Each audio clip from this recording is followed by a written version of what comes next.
ছোটবেলা আমরা মোটামুটি ভাই ব্রাদাররা স্কুলে যাইতাম, প্রাইমারি স্কুল। স্কুল থেকে তাড়াহুড়ো করে আসতাম।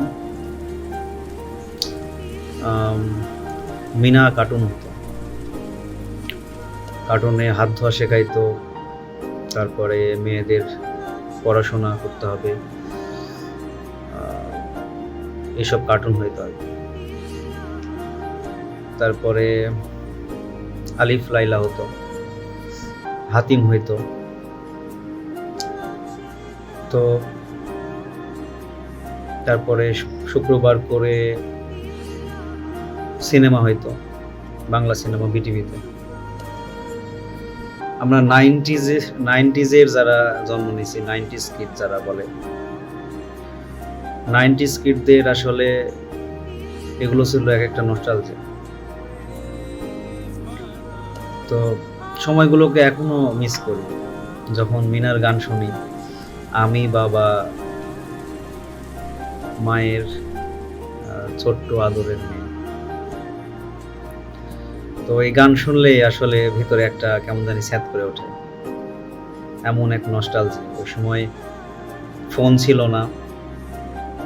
নোকিয়া ফোনের রিংটোন যখন বাজতো তখন ওই রিংটোনের তালে আমরা নাচতাম। তো এখনকার যে উদীয়মান জেনজি জেনারেশন তারা হয়তো এগুলো দেখবে না।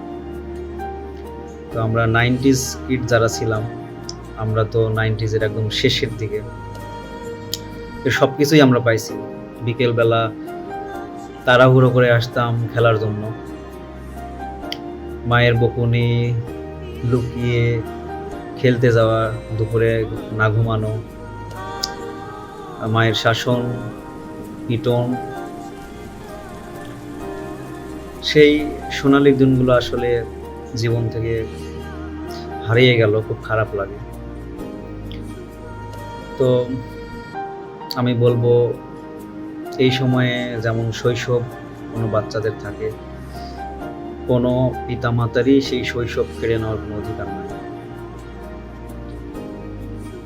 তো সেই সময়ের স্মৃতিগুলো এখনো মনে ফিলিংস তৈরি করে যে কত সুন্দর একটা সময়, কত সুন্দর আমরা সেই সময় কাটাইছি। যে আমরা এমন এক জেনারেশন যে একই সাথে পুরনো সব যে সংস্কৃতি, তারপরে কার্টুন, হাতিম, আলিফ লায়লার সাথে বড় হয়েছি, একই সাথে artificial intelligence, Android operating system, update operating system, তারপর আইওটি, সব কিছুর সাথে বড় হচ্ছে। তো আমরাই সেই জেনারেশন যারা একই সাথে দুইটা জেনারেশনকে অ্যাড করি।